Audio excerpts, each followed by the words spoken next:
Assalamualaikum warahmatullahi wabarakatuh. Halo saudara, apa kabar? Coba lagi bersama saya di Dunia Cerita. Cerita kali ini adalah bercerita tentang Lawang Sewu yang ada di Semarang. Lawang Sewu sendiri terletak di kota Semarang, Jawa Tengah. Dan saat berkunjung ke kota Semarang, tak lengkap rasanya jika tak mengunjungi salah satu destinasi wisata terkenal di sana, yaitu Lawang Sewu. Banyak cerita yang beredar di masyarakat mengenai Lawang Sewu, mulai dari cerita sejarah, kemegahan arsitekturnya, hingga yang paling terkenal adalah cerita mistis bangunan ini. Bagaimana sebetulnya sejarah berdirinya Lawang Sewu? Yuk kita simak cerita berikut ini. Sejarah Lawang Sewu atau yang berarti 1000 pintu ternyata tidak benar-benar memiliki 1000 buah pintu dalam bangunannya. Istilah Jawa Lawang Sewu digunakan sebagai kiasan karena bangunan ini memiliki banyak pintu dan jendela besar yang menyerupai pintu hingga seolah-olah bangunan ini memiliki pintu yang berjumlah 1000 buah. Lawang Sewu yang terletak di kawasan Semarang, Jawa Tengah ini sebetulnya hanya memiliki 429 buah pintu dengan gaya arsitektur Belanda. Gedung bersejarah milik PT Kereta Api Indonesia Persero ini dulunya merupakan kantor pusat perusahaan kereta api swasta bernama Nederland Indische Spoorweg atau yang dikenal dengan NIS.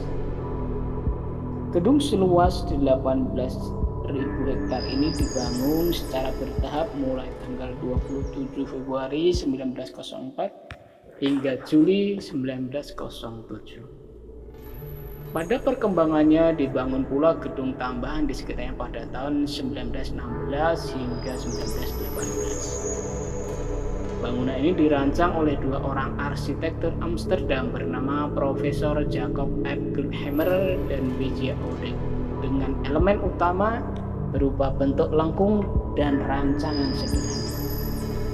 Selain elemen lengkung, terdapat ornamen-ornamen unik lainnya yang menyimpan makna.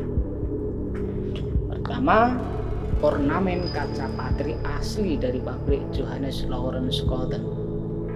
Ornamen kaca tersebut bercerita tentang kemakmuran dan keindahan tanah Jawa. Kekuasaan kolonial Belanda atas kota Semarang dan Batavia, wilayah maritim, serta kejayaan kereta api.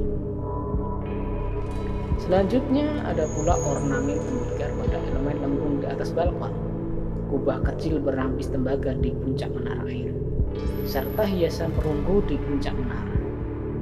Adapun perjalanan sejarah bangunan ini dapat kita lihat secara lengkap dalam rangkum berikut.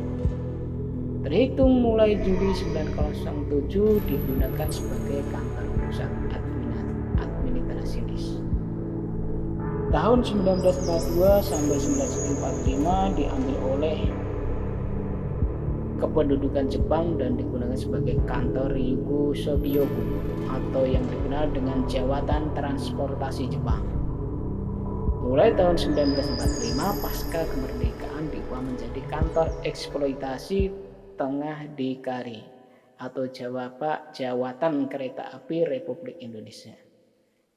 Kemudian tahun berikutnya 1946 jatuh kembali ke tangan Belanda sebagai markas tentara.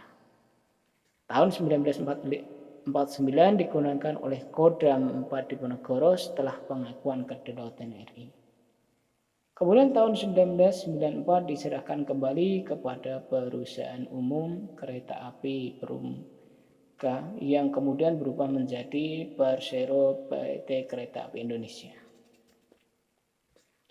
Adapun cerita mistis Lawang Sewu yang kita dengar selama ini, di balik kemegahannya Lawang Sewu menyimpan sejuta kisah menarik bagi para pengunjung, termasuk cerita mistis Lawang Sewu yang telah melegenda ketika tiba di lorong bangunan.